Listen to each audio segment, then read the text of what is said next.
바울의 십자가 시리즈 8번째 말씀입니다. 9번을 계획을 했는데 오늘 8번째 말씀을 묵상하고 다음 주일은 부활주일이라 부활절 말씀을 묵상을 하고 그리고 그 다음 주에 마지막 9번째 바울 십자가 시리즈를 묵상을 하겠습니다. 오늘 주제는 화목이고 주님의 사랑인데요. 찬양대 찬양을 들으면서 제가 너무 감동이 돼가지고 혹시 설교를 헤매면 우리 찬양대 탓으로 여러분이 생각하셔도 되겠습니다. 자, 우리 하나님 주시는 말씀 같이 보겠습니다. 고린도후서 5장 14절에서 21절까지 말씀입니다. 고린도후서 5장 14절부터 제가 먼저 읽겠습니다. 교독하겠습니다. 제가 읽습니다. 그리스도의 사랑이 우리를 강권하시는도다. 우리가 생각하건대 한 사람이 모든 사람을 대신하여 죽었은즉 모든 사람이 죽은 것이라. 15절 그가 모든 사람을 대신하여 죽으심은 살아있는 자들로 하여금 다시는 그들 자신을 위하여 살지 않고 오직 그들을 대신하여 죽었다가 다시 살아나신 이를 위하여 살게 하려 하시고, 그러므로 우리가 이제부터는 어떤 사람도 육신을 따라 알지 아니하노라. 비록 우리가 그리스도도 육신을 따라 알았으나 이제부터는 그같이 알지 아니하노라. 그런즉 누구든지 그리스도 안에 있으면 새로운 피조물이라. 이전 것은 지나갔으니 보라 새 것이 되었도다. 모든 것이 하나님께로서 났으며 그가 그리스도로 말미암아 우리를 자기와 화목하게 하시고 또 우리에게 화목하게 하는 직분을 주셨으니 곧 그리스도께서 그리스도 안에 계시사 세상을 자기와 화목하게 하시며 그들의 죄를 그들에게 돌리지 아니하시고 화목하게 하는 말씀을 우리에게 부탁하셨느니라. 그러므로 우리가 그리스도를 대신하여 사신이 되어 하나님이 우리를 통하여 너희를 권면하시는 것 같이 그리스도를 대신하여 간청하노니 너희는 하나님과 화목하라. 함께 읽습니다. 하나님이 죄를 알지도 못하신 이를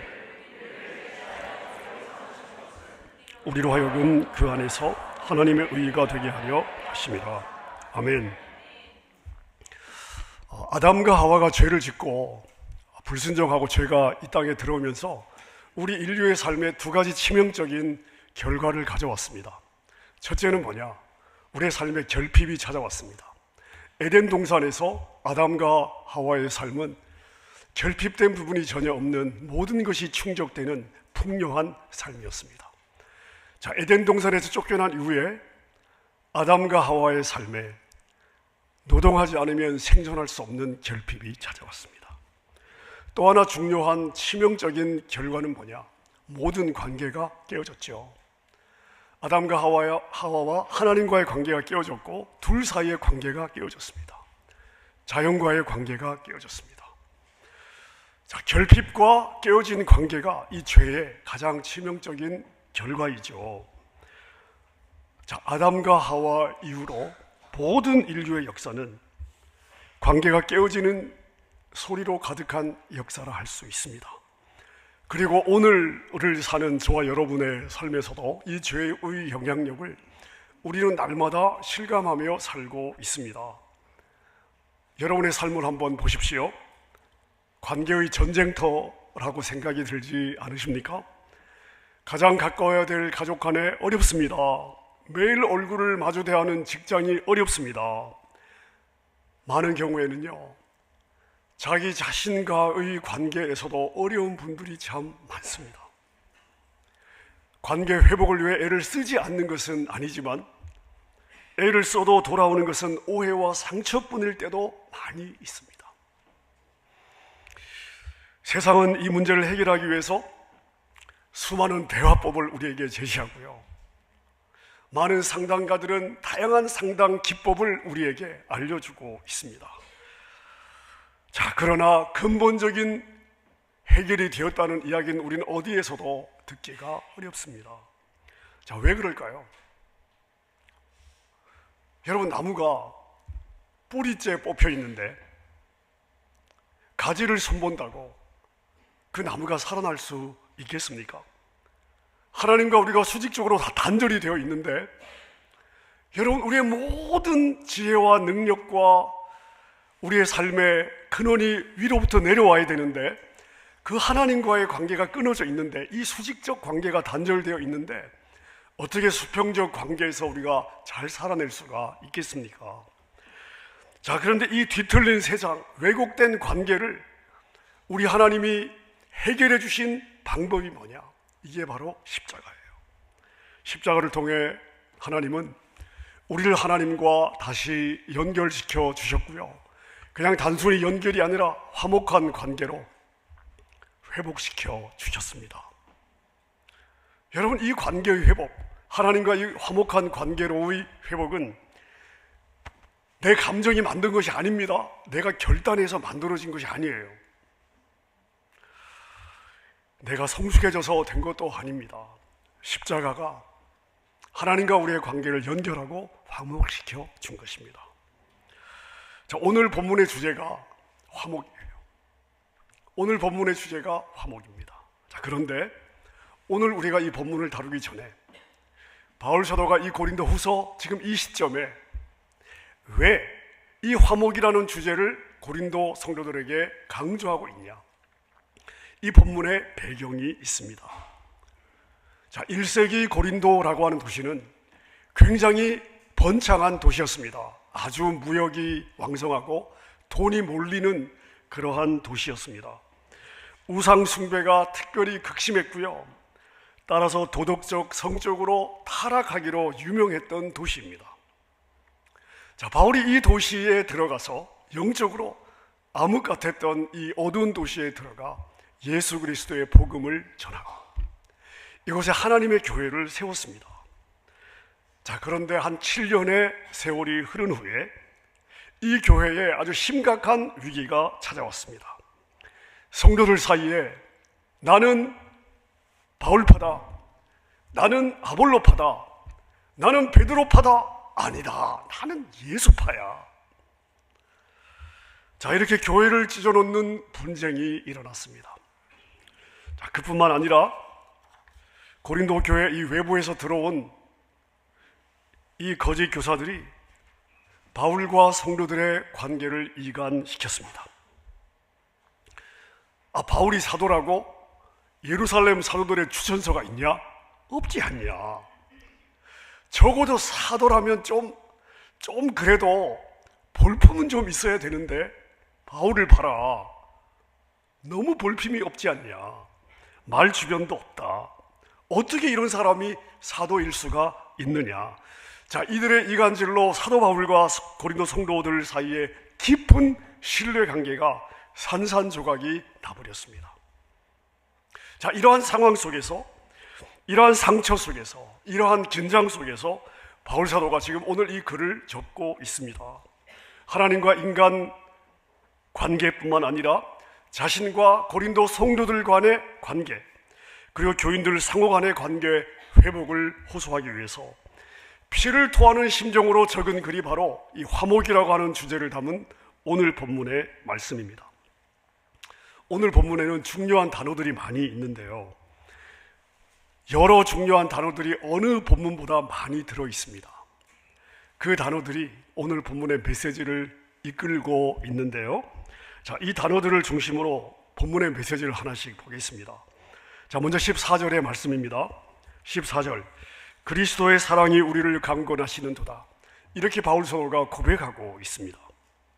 여러분, 이 고백은요, 사도 바울이 왜 이토록 자신의 평생을, 자기의 생명을 걸고 그 모진 고난과 어려움과 핍박 가운데서도 복음을 위해 살아가는지를 설명하는 바울 사도 자신의 자기 설명입니다. 종교적인 열심이나 의무감으로 일하는 것이 아니고 내가 받은 그리스도의 사랑이 너무 커서 나는 지금 그 사랑에 끌려가는 것이다. 나도 내려놓고 싶고, 나도 포기하고 싶고, 나도 약해질 때가 있지만 그리스도의 사랑이 나를 강권하여, 여러분, 이 강권은요, 여러분, 그래도 제가 체격이 좀 있잖아요. 웃음의 의미는 무엇입니까? 자, 근데 여러분, 정말 장정 여러 사람이 저를 꼼짝 못하게 붙잡고 어디론가 끌고 간다면 여러분, 제가 그 저항할 수 있겠습니까? 이게 강권의 의미예요. 근데 지금 바울 사도는 그리스도의 사랑이 자기를 그렇게 끌고 간다는 거예요. 자, 이렇게 살았던, 이렇게 살고 있는 가장 힘의 섬김의 원동력은 뭐냐? 내가 받은 그리스도의 사랑이다. 그래서 나는 섬김 외에는 다른 선택의 여지가 없었다. 이렇게 고백을 하는 겁니다. 여러분, 우리의 신앙이 언제 무너지는가 보면요, 우리의 신앙이 의무가 될 때 무너지고요, 신앙이 체면이 될 때 무너지고요, 신앙이 십자가에 대한 나의 절절한 가슴은 식고 신앙이 습관이 될 때 무너지더라고요. 자, 여러분에게는 이 강건함이 있으십니까? 여러분 안에는 이 강건함이 있으십니까? 해야 하니까 한다가 아니라 그리스도의 사랑 때문에, 내가 받은 그리스도의 사랑 때문에 나에게는 이거 외에 다른 선택의 여지가 없다. 여러분, 먹고 사는 일이 버거운데도 불구하고 우리가 힘을 다해 섬기는 이유가 뭐냐? 우리가 감당할 수 없는 주님의 사랑을 받았기 때문이다. 자, 그 다음 바울은 대신이라고 하는 복음의 핵심을 지금 건들고 있습니다. 여러분, 대신 굉장히 중요한 단어입니다. 자, 14절 15절을 한번 보겠습니다. 한 사람이 모든 사람을 대신하여 죽었은즉, 여기서 이 한 사람은 누굴까요? 자, 예수님이. 모든 사람에게는 우리가 포함이 될까요? 안 될까요? 되겠죠.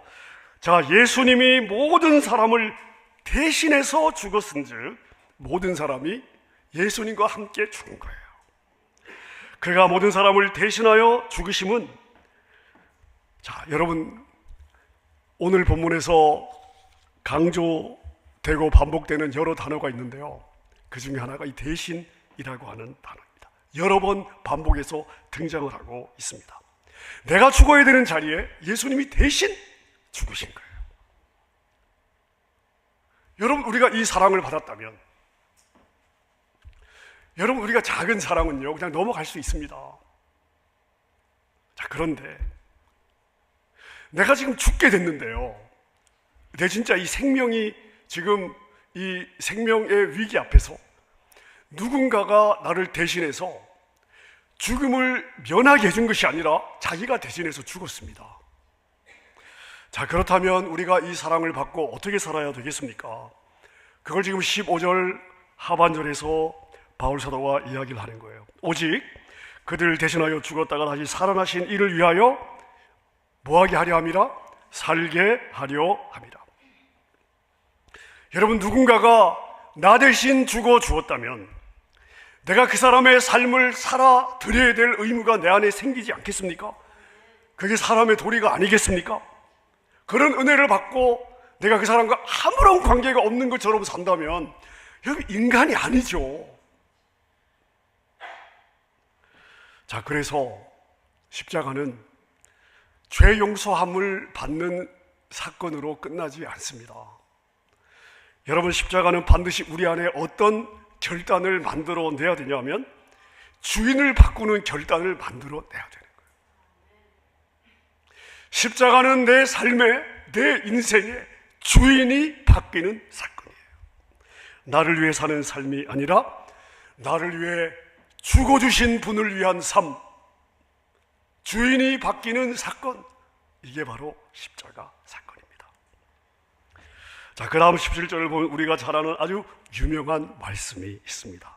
우리 같이 한번 읽어볼까요? 시작. 그런즉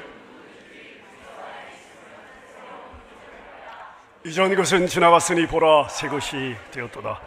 자, 이 구절에서 핵심 단어는 뭐냐? 새로운이라고 하는 단어예요. 여러분, 이 새롭다고 하는 단어는요 리모델링을 의미하는 단어가 아닙니다. 그냥 조금 있는 거를 개조하는 그런 의미의 단어가 아니에요. 새로운 창조, 다 부셔버리고요, 무에서 새롭게 만든 새로운 창조물, 이러한 의미를 갖고 있습니다. 십자가를 통해 일어난 일이 뭐냐면요, 여러분, 우리의 과거가 죽고 한 사람이 모든 사람을 대신하여 죽었은즉 모두가 그 안에서 죽고, 우리도 예수 그리스도와 함께 십자가에서 죽고, 그리고 하나님이 우리를 새로운 피조물로 만드신 거예요. 여러분, 우리의 믿음은요 이걸 믿는 거예요. 우리가 이것을 믿는다면 우리는 절대 과거에 매여 살아서는 안 됩니다. 이런 말을 많이 듣지 않아요? 나는 원래 이런 사람이야. 우리 그리스도인들의 삶에 나는 원래 이런 사람이야. 여러분, 이런 표현은 더 이상 있어서는 안 됩니다. 십자가 앞에서 내려놔야 될 표현이죠. 나는 이렇게 자랐어. 어쩔 수가 없어. 아닙니다, 여러분. 그건 과거에. 우리는 새로운 피조물로 재창조되었습니다. 나는 늘 실패했어. 아닙니다, 여러분. 우리는 성공할 수밖에 없는, 잘 될 수밖에 없는 존재로 재탄생된 거예요. 예전에 내 힘으로 살았다면, 여러분, 우리 안에는 무에서 이 우주를 창조하신 하나님의 영이 있지 않습니까? 과거의 내가 나의 정체성이 아니라 예수 그리스도가 나의 새로운 정체성임을 믿으시기를 바랍니다. 자, 그렇다면 새로운 창조물로 우리는 어떻게 살아야 될까요? 자, 여기서부터 바울 사도가 화목이라는 주제를 다루고 있습니다. 새로운 창조물이 된 우리가 살아내야 될 삶의 방식은 무엇이냐? 그게 바로 화목이다. 왜? 이 화목은 여러분 우리의 감정이 만들어낸 것이 아니에요. 우리의 성숙이 만들어낸 것이 아닙니다. 내가 의지적으로 결단해서 내가 만든 것이 아니라 이 화목은 어디로부터 왔느냐 하면 18절에 보니까 이 모든 것이 하나님께로부터 왔다. 하나님이 이 화목을 만들어 내신 거예요. 그래서 그 다음 이것이 우리 모두의 모습이 되어야 되는 거예요. 새로운 피조물의 삶의 방식은 뭐냐? 그게 바로 화목입니다. 우리 모두의 모습이어야 되는 거예요. 십자가 안에서 주인이 바뀐 새로운 피조물의 삶, 그 삶의 방식은 뭐냐? 특징은 뭐냐? 무슨 삶의 모습이 드러나야 되냐? 바로 화목이라는 것입니다. 그리고 우리가 화목한 삶을 살아내야 되는 이유가 뭐냐? 19절에 나와 있습니다. 19절 같이 한번 읽겠습니다. 시작. 곧 하나님께서 그들의 죄를 그들에게 돌리지 아니하시고, 여기 중요한 단어가 돌리다라고 하는 단어입니다. 여러분, 돌리다 라고 하는 단어의 원어는요, 계산하다 하는 그러한 의미의 단어입니다. 계산하다.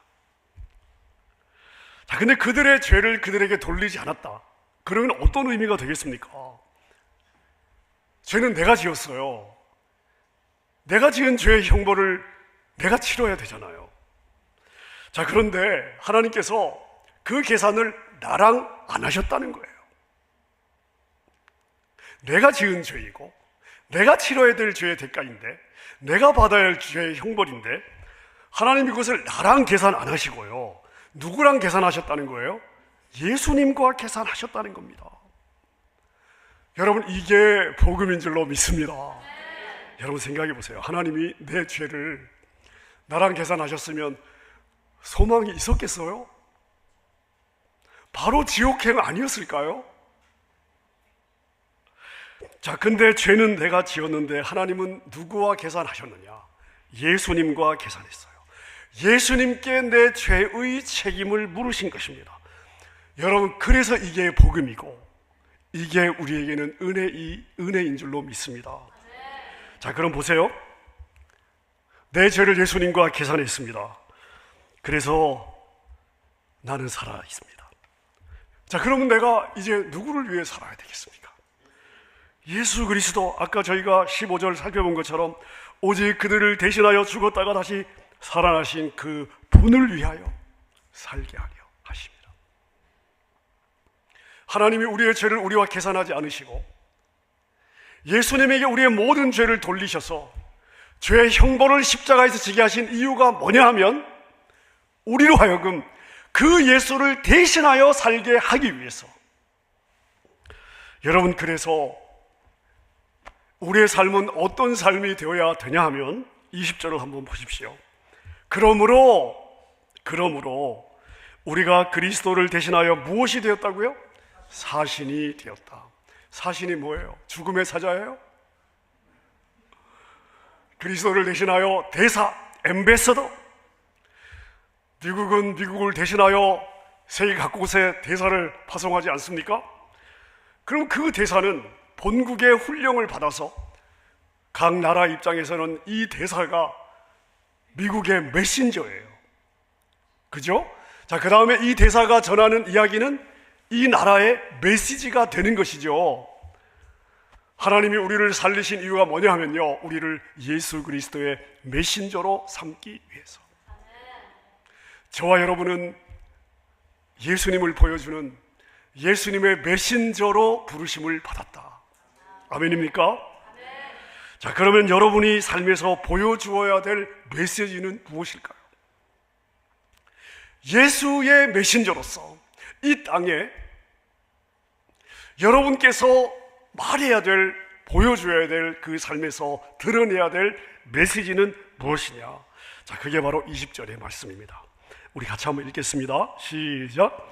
그러므로 우리가 그리스도를 대신하여 사신이 되어 하나님이 우리를 통하여 너희를 권면하시는 것 같이 그리스도를 대신하여 간청하노니 너희는 하나님과 화목하라. 아멘입니까? 예수의 메신저로서 우리가 살아내야 될 가장 중요한 삶의 방식은 뭐냐? 첫째, 하나님과 화목한 삶. 둘째, 이웃과 화목한 삶입니다. 이게 메신저의 삶이에요. 자, 여러분의 지금의 상태는 어떠십니까? 여러분, 하나님과 괜찮으세요? 예전의 신앙의 기억으로 오늘을 살고 있지는 않으십니까? 하나님의 관계가 살아있으십니까? 하나님이 여러분 안에서 일하고 계시십니까? 하나님과는 괜찮은데 이웃과는 어떠십니까? 어떤 분은 그러잖아요. 난 하나님을 너무 사랑해요. 근데 그분의 삶을 보면요, 맨날 이웃과 싸워요. 하나님과의 화목은 결국 우리 이웃과의 화목으로 열매되어야 된다. 이게 오늘 바울 사도가 말하고 싶은 포인트예요. 예수의 메신저로서 하나님과 화목하고 이웃과 화목한 것이 우리가 살아내야 될 가장 중요한 사명임을 믿으시기를 바랍니다. 말씀을 정리하겠습니다. 2차 세계대전 당시에 나치 독일이 거의 한 600만의 유대인들을 죽이지 않았습니까? 여러분 생각해 보세요. 숫자가 카운트가 되십니까?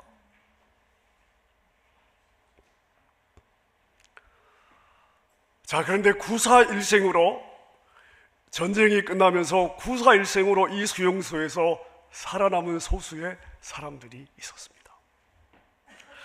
자, 그 중에 코리 텐 붐이라고 하는 목회자, 여자 목회자가 있었습니다. 이분이 전쟁이 끝난 후에 맨헨의 한 교회에서 말씀을 전했습니다. 자, 그런데 예배가 끝나고 나가는 성도들 인사를 하고 있는데 그녀에게 한 남자가 다가왔습니다. 이 남자를 보는 순간 이분이 몸이 얼어붙었어요. 그 남자는 어떤 사람이었냐면 자기를 수용소에서 모질게 고문했을 뿐만 아니라 그녀의 언니 베시를 비롯해서 가족들을 고문해서 죽게 만든 아주 잔혹한 간수였습니다. 자, 그런데 그가 이 코리텐붐 앞에 서서 손을 내밀었어요. 저를 용서해 주시겠습니까? 라고 말을 하는데 이분의 피가 얼어붙는 느낌을 받습니다. 피가 그냥 이렇게 얼어붙는 느낌을 받습니다. 온몸은 얼어붙고요, 가슴 속에서는 분노와 한편으로는 이 얼굴을 과거의 기억이 떠오르잖아요. 공포와 분노와 증오가 치밀어 올라왔습니다. 그녀는 도저히 손을 내밀 수가 없었습니다. 머리로는 용서를 해야 되는 것을 알고 있었습니다. 용서에 대해서 설교까지 했습니다. 그런데 자기의 감정으로는요, 자신의 가족들을 죽이고 자신의 과거를 갈기 찢은 이 사람이 도저히 용서가 되지 않았습니다. 이 절박한 짧은 순간에 14절에 강권하시는 사랑이 떠올랐어요. 그리스도의 사랑이 나를 강권하시는도다. 이 말씀이 떠올랐습니다. 그래서 순간적으로 주님, 내 감정으로, 내 힘으로는 저 사람을 용서할 수 없습니다. 가능하지 않습니다. 주님, 저에게 주님의 용서를 넣어주십시오. 감정은 전혀 움직이지 않았지만 의지적으로, 기계적으로 손을 들어 그 남자의 손을 잡았는데요, 그 순간 마치 전류가 흐르듯 하나님의 사랑이 그녀의 어깨에서 팔을 거쳐 흘러 그 남자에게로 전달되는 것을 느꼈습니다. 그러면서 이분 눈에서 눈물이 터졌어요. 그리고 자신의 의지로는, 감정으로는 도저히 할 수 없는 고백이 나왔습니다. 당신을 용서합니다, 형제님. 여러분, 화목은 내 감정이 아니에요. 내 성격이 아닙니다. 화목은 내 안에 계신 그리스도께 대한 믿음의 순종인 줄로 믿습니다. 나를 위해 죽어주신 그분에 대한 우리 믿음의 순종이 바로 화목이에요. 우리를 왜 살려주셨느냐? 예수의 메신저로 살도록 하기 위해서. 그 메신저의 삶은 예수님의 메시지를 전달하는 삶인데, 우리 주님은 우리가 화목의 메신저로, 화목의 메시지로 주님의 사랑의 그 강건하심에 이끌려 우리의 감정과 의지를 뛰어넘는 삶을 살기를 원하시는 줄로 믿습니다. 여러분, 그래서는 오늘 말씀으로 네 가지를 여러분에게 도전하고 싶습니다. 첫째는 뭐냐? 정체성에 대한 도전이에요. 나는 하나님의 새로운 피조물이다. 나는 하나님의 걸작품이다. 나는 절대 내 과거에 매여 내 과거의 상처로 살지 않겠다. 여러분, 이 결단이 있으시기를 바랍니다. 둘째는 뭐냐? 삶의 목적에 대한 도전입니다. 자기를 위해 살지 않는 삶, 이게 십자가를 만난 자의 삶이에요. 여러분, 누구를 위해 살고 있습니까? 무엇을 위해 살고 있습니까? 여러분의 삶의 목적은 있으십니까? 여러분 스스로 한번 대답해 보세요. 여러분의 삶의 목적은 뭡니까? 아침부터 저녁까지 열심히 살잖아요.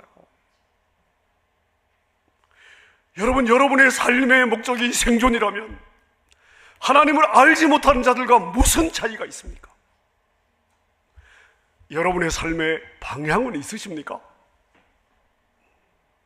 방향 없이 열심히 사는 것이 무슨 의미가 있습니까? 여러분 스스로 대답해 보십시오. 나는 누구를 위해 살고 있는가? 나는 무엇을 위해 살고 있는가? 여러분의 삶의 방향과 목적은 예수 그리스도 한 분뿐이어야 될 줄로 믿습니다. 셋째, 관계에 대한 도전입니다. 관계에 대한 도전. 여러분, 화목은 감정이 아니고요, 화목은 순종이에요. 화목은 순종입니다. 한번 따라해 볼까요? 화목은 감정이 아니다. 화목은 그리스도께 대한 순종이다. 아멘입니까? 마지막 네 번째, 사명에 대한 도전입니다. 여러분의 존재 자체가 예수님의 메신저예요. 여러분의 존재 자체가 메신저입니다. 누구의 메신저냐? 예수 그리스도의 메신저. 여러분, 그래서 우리의 삶에는요, 화목에 대한 열매가 있어야 돼요. 원수되었던 우리를 먼저 찾아오시고 먼저 주님이 우리를 용서해 주셨습니다. 여러분, 이게 십자가의 사랑이고요, 우리는 이 십자가의 사랑의 강건함에 이끌려 살아가야 될 줄로 믿습니다. 죄로 깨어진 수많은 관계의 늪 속에서 여러분들은 그 깨어진 관계들을 연결하는 화목의 대사로 살아낼 수 있기를 바랍니다. 여러분의 삶에 이 열매가 있으시기를 우리 주님의 이름으로 축원합니다. 우리 말씀 붙잡고 한번 찬양했으면 좋겠습니다. 주님, 나의 마음에는 선한 것이 없습니다. 그러나 주님의 마음을 나에게 주시옵소서. 주님의 마음으로 용서하시고 주의 영으로 채우셔서 주님이 걸어가신 그 사랑의 길을 그 사랑의 강건함으로 살아내게 하여 주시옵소서. 결단하며 이 찬양 우리 믿음의 고백으로 주님께 드리겠습니다. 보소서 주님 나의 마음 선한 것 하나 없습니다. 그러나 내 모든 것 주께 드립니다. 사랑으로 안으시고 날 새롭게 하소서. 보소서 보소서 주님 나의 마음 선한 것 하나 없습니다. 그러나 내 모든 것 주께 드립니다. 사랑으로 안으시고 날 새롭게 하소서. 주님 마음 내게 주소서. 내 아버지 주님 마음 내게 주소서. 나를 향하신 주님의 뜻이 이루어지도록 주님만 내게 주소서. 내게 사랑을